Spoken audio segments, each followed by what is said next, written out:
बिस्मिल्लाहिर्रहमानिर्रहीम। मैं हूँ राना रसांदली। बायो 202 बायोकेमिस्ट्री के शॉर्ट लेक्चर नंबर 159 से 180 के साथ मैं हूँ आपकी खिदमत में हाजिर। ये वीडियो आपको हेल्प करेगी आपकी क्विज़ नंबर 3 में और उसके साथ साथ आपके फाइनल टर्म एग्ज़ाम्स में। तो वक्त ज़ाया किए बगैर आइए चलते हैं अपने नोट्स की तरफ। लेक्चर नंबर 159 हमारा है importance of nucleotides. Lesson number 160 में भी हम इसी टॉपिक को कंटिन्यू करेंगे। इस लेसन में उसने 3 इम्पॉर्टेंस बताए हैं न्यूक्लियोटाइड के। आप ये 3 नोट कर ले। पहला इम्पॉर्टेंस है कि ये इंटरमीडिएट के लिए कैरियर्स के तौर पर काम करते हैं। दूसरा ये कि जब भी हम इनको किसी विटामिन के साथ लिंक करें तो ये कोएंजाइम के तौर पर काम करते हैं, जैसे कोएंजाइम ए या फ्लेविन एडेनिन डाइन्यूक्लियोटाइड या फिर निकोटानामाइड एडेनिन डाइन्यूक्लियोटाइड या फिर निकोटानामाइड एडेनिन डाइन्यूक्लियोटाइड फॉस्फेट। और तीसरा काम ये कि ये मेटाबॉलिज्म में रेगुलेटरी मटेरियल के तौर पर भी काम करते हैं। ओके, उम्मीद करता हूँ आपको इसकी समझ आई होगी। 160 लेक्चर पर चलते हैं। 160 लेक्चर भी इसी की कंटिन्यू कर रहा है, इंपॉर्टेंस ऑफ न्यूक्लियोटाइड। यहाँ पर 3 मज़ीद इंपॉर्टेंस बताए गए हैं। एक ये कि ये सल्फेट ग्रुप के डोनर के तौर पर काम करता है। दूसरा ये कि मिथाइल ग्रुप के डोनर के तौर पर काम करता है। मिसाल के तौर पर एस एडिनोसाइल मिथायोनिन जो है वो एक मिथाइल ग्रुप डोनर है। तीसरा इंपॉर्टेंट इसका फंक्शन यहाँ बताया गया है कि ये सिग्नल ट्रांसडक्शन पाथवे में सेकेंडरी मैसेंजर के तौर पर भी काम करता है। आगे जाने से पहले आपको एक बड़ा इंपॉर्टेंट एमसीक्यू बताता चलो। यहाँ पर आपको 2 एंजाइम्स बताए गए हैं, एक है एपीमिरेज और दूसरा है पायरोफॉस्फोरिलेज। एपीमिरेज जो है वो यूडीपी ग्लूकोज को यूडीपी ग्लैक्टोज में ही कन्वर्ट करता है, तो वो फॉस्फेट ऐड नहीं हो रहा है, इसमें डाइफॉस्फेट ही रह रहा है। जबकि पायरोफॉस्फोरिलेज जो है ये यूटीपी को यूडीपी में कन्वर्ट करता है, इसलिए हम इसको कहते हैं पायरोफॉस्फोरिलेज। 160 के आगे हम चलेंगे और देखेंगे कि बायोमेडिकली क्या इंपॉर्टेंस है न्यूक्लियोटाइड्स की। तो इसकी कुछ बायोमेडिकल इंपॉर्टेंस है। सबसे पहले ये कि ये जो प्यूरीन और पायरामिडीन के एनालॉग्स होते हैं उनको बनाने में काम आता है। दूसरा ये कि केमीथेरेपी जो होती है कैंसर में, जो कैंसर का एक अहम इलाज है, उसमें भी हम न्यूक्लियोटाइड यूज़ करते हैं। इसके अलावा जब हम कोई ऑर्गन ट्रांसप्लांट करते हैं तो ऑर्गन ट्रांसप्लांट के दौरान जो इम्यून रिस्पॉन्स को हमें कम करना पड़ता है, तो ये न्यूक्लियोटाइड ही है जो इम्यून रिस्पॉन्स को सप्रेस करते हैं ऑर्गन ट्रांसप्लांटेशन के दौरान। और चौथा ये कि ये एंटीवायरल ड्रग के तौर पर भी काम करता है एड्स के ट्रीटमेंट में। तो ये 4 इसके मेडिकल एप्लीकेशंस हैं न्यूक्लियोटाइड की। ये भी आपको शॉर्ट क्वेश्चन में पूछा जा सकता है। इसके बाद आगे चलते हैं हम लेक्चर नंबर 161 में, और यही हमारा बेस बनेगा आगे सारे चैप्टर्स के लिए। इसमें हम बात करेंगे न्यूक्लियोटाइड की कंपोजिशन की। तो न्यूक्लियोटाइड जो है वो 3 चीज़ों से मिलकर बना होता है। ध्यान से देखिए, अगर नाइट्रोजनस बेस और पेंटोस शुगर आपस में मिल जाए, ये 2 चीज़ें, तो इसको हम कहेंगे न्यूक्लियोसाइड। ठीक है। और अगर इस न्यूक्लियोसाइड में फॉस्फेट ग्रुप भी आकर मिल जाए तो ये हो गई 3 चीज़ें, इसको हम कहेंगे न्यूक्लियोटाइड। अब सवाल ये है यहाँ पर कि नाइट्रोजनस बेसिस क्या होती है, पेंटोस शुगर क्या होता है और फॉस्फेट ग्रुप क्या होता है। इन्हीं तीनों टॉपिक्स को लेकर आगे चलते हैं हम। तो नाइट्रोजनस बेसिस 2 तरह की हो सकती है। एक है प्यूरीन्स जो डबल रिंग्ड है, जिसमें एडेनिन आता है और गवानीन आता है। तो आप ये याद रख लें कि प्यूरीन ये 2 चीज़ें हैं। और पायरामिडीन्स जो है वो सिंगल रिंग्ड होते हैं, साइटोसिन और थायामीन। ये डीएनए के हवाले से हम बात कर रहे हैं। अगर हम बात करें आरएनए की, तो वहाँ पर ये थायामीन की जगह होगा यूरासिल इन आरएनए। ओके, तो आगे चलते हैं हम 162 में। अब हम देखेंगे कि प्यूरीन क्या होता है और पायरामिडीन क्या होता है। तो प्यूरीन 2 है, एक है एडेनिन और गवानीन। और अभी हमने देखा था कि प्यूरीन जो है वो डबल रिंग्ड है, तो ये बात भी आपने जिन में रख ली। इसके बाद यहाँ पे कुछ इंपॉर्टेंट चीज़ें हैं कि अगर एडेनिन को हम पेंटोस शुगर के साथ दोबारा से रिएक्ट करें तो बन जाएगा एडिनोसिन, और गवानीन को अगर हम पेंटोस के साथ करें तो बन जाएगा गवानोसिन। ये जो एडेनिन है ये असल में 6 अमाइनो प्यूरीन है, जबकि गवानीन जो है वो 2 अमाइनो 6 हाइड्रोक्सो प्यूरीन है। तो ये भी इसमें आपने फ़र्क देख लिया। अब ये जो प्यूरीन है ये भी, इसकी कुछ एग्जांपल्स देख लेते हैं। माइनर प्यूरिन बेसिस कौन कौन सी हैं? एक तो लिनोसिन और मिथाइल गवानीन, ये माइनर है। अगर हम बात करें अननेचुरल की, जो कुदरती तौर पर पाई नहीं जानती, तो मरकैप्टो, एलोप्यूरिनोल और एजागवानीन, ये 3 ऐसी हैं जो कुदरती तौर पर पाई नहीं जाती।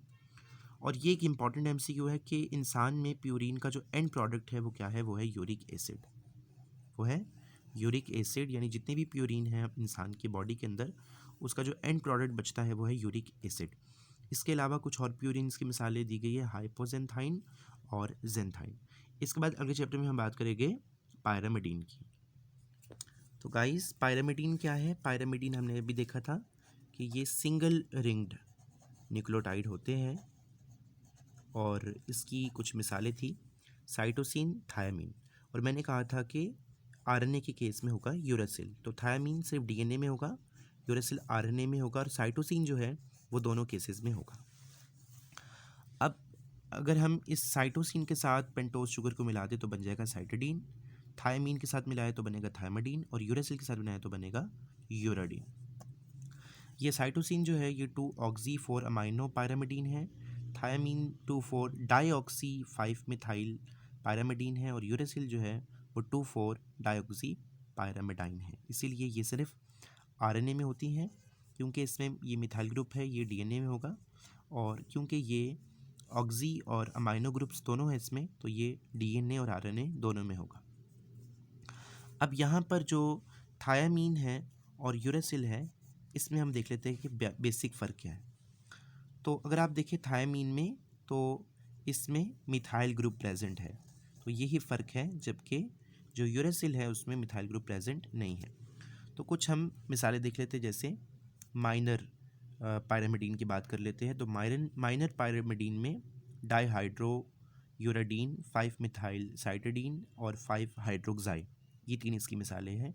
जबकि कुछ कुदरती तौर पर नहीं पाए जाते, जिनमें फ्लोरोयूरेसिल, 5FU और AZC यानी 6 एजा साइटोसिन मौजूद है। ओके गाइस, आगे जाने से पहले हम बात कर लेते हैं डीएनए की। तो डीएनए यानी डीऑक्सी राइबो न्यूक्लिक एसिड, ये सिर्फ यूक्रियोटिक और प्रोक्रियोट्स दोनों में पाया जाता है। यूक्रियोट के ये क्रोमोसोम में पाया जाता है, जबकि जो प्रोक्रियोट्स हैं उनमें माइटोकॉन्ड्रिया, क्लोरोप्लास्ट और प्लाज्मिड, इन सब में पाया जाता है। अगर हम डीएनए की स्पेसिफिकली बात करें तो डीएनए जो है वो हमारा जेनेटिक इन्फॉर्मेशन जितनी भी है उन सबको ये कंट्रोल भी करता है और उसको स्टोर भी करता है। यूकैरियोट्स में डीएनए हिस्टोन प्रोटीन के साथ जुड़ा हुआ होता है, जिसको हम न्यूक्लियो प्रोटीन भी कहते हैं।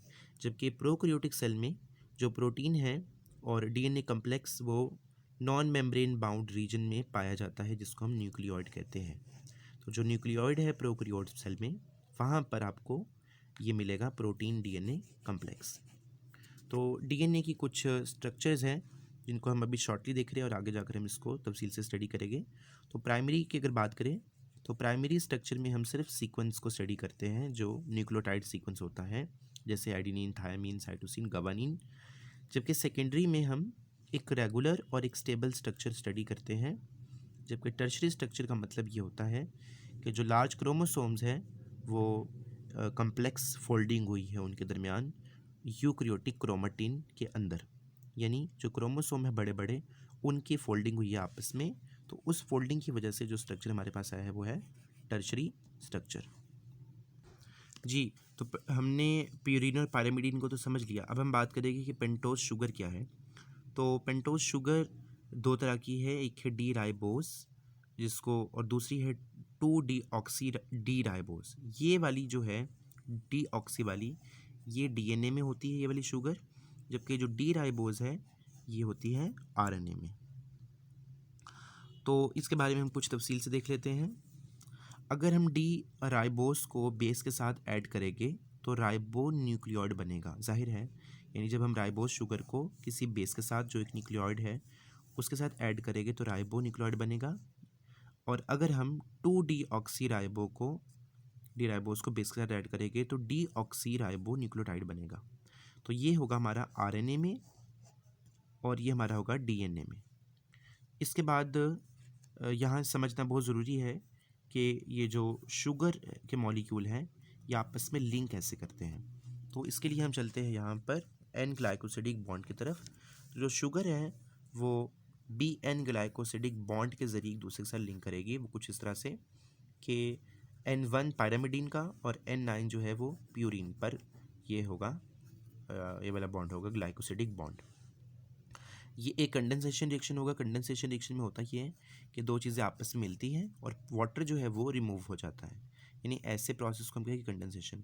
जब भी दो शुगर मॉलिक्यूल्स आपस में लिंक करेंगे तो वाटर जो है वो उसमें से रिमूव हो जाएगा और कंडेंसेशन रिएक्शन हम उसको कहेंगे। ओके, तो हमने अभी न्यूक्लियोटाइड को भी जान लिया और फॉस्फेट और हमने पेंटोज शुगर को भी समझ लिया। अब है कि फॉस्फेट ग्रुप क्या होता है। फॉस्फेट ग्रुप होता है ये PO4 माइनस, ये जो है वो किसी भी न्यूक्लियोटाइड का एक अहम हिस्सा है। ये किसी न्यूक्लियोटाइड में एक भी हो सकता है, यानी मोनोफॉस्फेट भी हो सकता है, डाइफॉस्फेट भी हो सकता है और ट्राइफॉस्फेट भी हो सकता है। अब क्योंकि ये इसके ऊपर नेगेटिव चार्ज होता है तो ये पूरे के पूरे न्यूक्लियोटाइड को नेगेटिवली चार्ज कर देता है। तो ये काफ़ी इंपॉर्टेंट बात है कि जो हमारा न्यूक्लियोटाइड है वो नेगेटिव चार्ज क्यों होता है, क्योंकि फॉस्फेट ग्रुप जो है वो नेगेटिव होता है। यहाँ पर दो बातें बड़ी इंपॉर्टेंट है जो नोट करने के काबिल है। पहली बात ये कि जो प्यूरिन्स है वो डबल रिंग्ड होती है और अगर वो लार्जर हुई तो उनके नाम छोटे हो गए, और जो पायरामिडीन्स है वो छोटी हो गए तो उनका नाम बड़ा होगा। तो आपने ये चीज़ ध्यान रखनी है कि छोटा नाम होगा तो वो लार्जर प्यूरिन्स हो गए और बड़े नाम से स्मॉलर पायरामिडीन्स हो गए। ये इंपॉर्टेंट आपको आ सकते हैं MCQs। ओके, आगे चलते हैं हम। ये 165 और 166 को हम कवर कर रहे हैं। Properties of nitrogenous bases. Nitrogenous bases की कुछ प्रॉपर्टीज़ हम डिस्कस करेंगे। पहली प्रॉपर्टी ये कि ये एरोमेटिक है। एरोमेटिक यानी आपको पता है कि ये फ्रेगरेंस देते हैं, खुशबूदार होते हैं। और वो क्यों? क्योंकि इनमें अल्टरनेटिव डबल बॉन्ड्स होते हैं, यानी एक छोड़कर और फिर एक, कुछ इस तरह से। दूसरा है कि ये हेट्रोसाइक्लिक है। इसका मतलब ये कि इसमें सारे के सारे कार्बन नहीं हैं, बल्कि कार्बन के अलावा दूसरे भी कुछ एटम्स हैं, जैसे नाइट्रोजन है, इनमें सल्फर हो सकता है, ऑक्सीजन हो सकता है। तो कार्बन के अलावा भी इनमें कुछ है। यहाँ पर इसके अलावा यहाँ कुछ वीक बेसिस की डेफिनेशन बताई गई है। वीक बेसिस के सवाल बहुत इंपॉर्टेंट है, पेपर में आ चुका है। वीक बेसिस का मतलब ये है कि ऐसी बेसिस, ऐसी नाइट्रोजनस बेसिस जैसे प्यूरिन या पायरामिडीन कोई भी, अगर वो NH2 के साथ जुड़ चुकी हो तो फिर हम उसको ये एक वीक बेस है। ठीक है, NH2 के साथ अगर ये जुड़ जाए, क्योंकि उसकी वजह से इसकी pH जो है वो 7 से बहुत ऊपर चली जाएगी, तो उसको हम कहेंगे वीक बेस। चौथी प्रॉपर्टी है नाइट्रोजनस बेस की, ये है हाइड्रोफोबिसिटी। हाइड्रोफोबिसिटी का मतलब ये है कि हाइड्रो में पानी, फोबिसिटी मतलब डरता, यानी पानी के साथ ये रिएक्ट नहीं करता, बहुत ही रिलेटिवली सॉल्युबल है ये। पांचवी प्रॉपर्टी अगर समझ लें तो पांचवी प्रॉपर्टी ये कहती है कि जो बेसिस है वो प्लेन पोजीशन में है और इनके दरमियान जो है वो हाइड्रोफोबिसिटी होने की वजह से पानी के साथ इनका कांटेक्ट बिल्कुल भी ना होने के बराबर है। इसके बाद ये कि ये यूवी लाइट को अब्जॉर्ब करती है 260 नैनोमीटर। अगर कोई न्यूक्लियोटाइड यूवी लाइट को अब्जॉर्ब ना कर रही हो, कोई नाइट्रोजनस बेस, तो इट मीन्स के वहाँ पर डिफेक्ट है। तो कम से कम उसको इतनी लाइट को अब्जॉर्ब करना है। लेकिन इसका नुकसान ये होगा कि इसकी वजह से कुछ म्यूटाजेनिक इफेक्ट्स पैदा हो सकते हैं, यानी DNA में तब्दीली भी आ सकती है। आठवीं प्रॉपर्टी है टॉटोमेरिज्म, जिसमें वो अपना प्रोटॉन ट्रांसफ़र करते हैं दूसरे ऐसे एटम को जिसके पास, ऐसे मॉलिक्यूल के जिसके पास एक प्रोटॉन की कमी होती है। आगे चलते हैं हम। अब यहाँ पर भी नोट करने के लिए इम्पॉर्टेंट बात यह है कि phosphate groups are negatively charged at pH 7। कि फॉस्फेट ग्रुप जो है वो pH 7 पर भी नेगेटिव चार्ज होते हैं, इसीलिए वो पूरे के पूरे न्यूक्लियोटाइड को नेगेटिव चार्ज कर देते हैं। 167 पर आ जाए, numbering of C and N atoms, यानी कार्बन और नाइट्रोजन एटम्स को हमने अगर नंबर देना है तो वो किस तरह देंगे। ये सबसे कंफ्यूजिंग चैप्टर था, इसलिए मैंने इसको उर्दू में लिखा है आप सबकी ईज़ के लिए। बेस और शुगर में कार्बन और नाइट्रोजन के एटम को अलग अलग गिना जाता है। यानी आपने ऐसा नहीं करना कि बेस के कार्बन को और शुगर के कार्बन को और इनके नाइट्रोजन को आप एक साथ गिन लें, बल्कि आपने इनको अलग अलग गिनना है। किस तरह से वो बताता हूँ आपको। पहली बात तो ये कि पायरामिडीन्स जो है वो 1 से लेकर 6 तक की गिन पाएंगे आप उसमें, जबकि जो प्यूरिन्स हैं उनमें आप 1 से लेकर 9 तक रिंग्स गिन सकते हैं। तो कैसे फ़र्क करेंगे आप कार्बन और नाइट्रोजन के, शुगर और बेस के कार्बन और नाइट्रोजन में? तो आपने क्या करना है कि कार्बन एटम्स के नंबर के ऊपर आपने ये प्राइम का निशान लगा देना है ऐसे। इससे आपको पता चल जाएगा कि ये कार्बन नंबर है, और जिस पर नहीं लगा होगा वो होगा नाइट्रोजन का नंबर। 168 लेक्चर में बता रहा है कि फॉस्फोडाइएस्टर बॉन्ड। फॉस्फोडाइएस्टर बॉन्ड का मतलब है कि जब दो या दो से ज़्यादा न्यूक्लियोटाइड आपस में मिले तो जो बॉन्ड बनेगा उसको हम कहेंगे फॉस्फोडाइएस्टर बॉन्ड। वो बनेगा कैसे? पहला जो न्यूक्लियोटाइड है उसका OH जो 1 पर लगा होगा 1 प्राइम पर, और जो 5 प्राइम होगा दूसरे का उस पर लगा होगा फॉस्फेट ग्रुप। तो इनका जो आपस में रिएक्शन होगा इसकी वजह से जो बॉन्ड बनेगा वो होगा फॉस्फोडाइएस्टर बॉन्ड। ओके, यहाँ समझना ज़रूरी है कि साइक्लिक न्यूक्लियोटाइड्स क्या होते हैं, ये बहुत इंपॉर्टेंट है। तो साइक्लिक न्यूक्लियोटाइड्स दो तरह के होते हैं, एक होता है CAMP और यानी एडेनिन के बारे में इसमें होगा, और CGMP ये होगा गवानीन के बारे में। तो हम पहले CAMP की कुछ प्रॉपर्टीज़ डिस्कस करेंगे, उसके बाद CGMP की डिस्कस करेंगे। तो साइक्लिक AMP की बात करें तो जैसे कि इसके नाम से जाहिर है ये है एडिनोसिन मोनोफॉस्फेट 3,5, ठीक है, 3 प्राइम 5 प्राइम, और ये ATP से सिंथेसाइज होता है ये मोनोफॉस्फेट। इसके फंक्शंस क्या हैं? पहला फंक्शन ये कि एक तो सेकंड मैसेंजर के तौर पर काम करता है। आपको पता है कि न्यूक्लियोटाइड के फंक्शन में भी हमने देखा था कि वो भी सेकंड मैसेंजर के तौर पर काम करता है। दूसरा इसका फंक्शन है कि ये मेटाबॉलिज्म कंट्रोल करता है, और आपने देखा था कि न्यूक्लियोटाइड भी मेटाबॉलिज्म को रेगुलेट करता है। इसके अलावा ये कोलेस्ट्रॉल सिंथेसिस को कम करता है। इसके बाद ये प्रोटीन काइनेसिस को यानी मूवमेंट को एक्टिवेट करता है, और सेल मेम्ब्रेन को भी रेगुलेट करता है।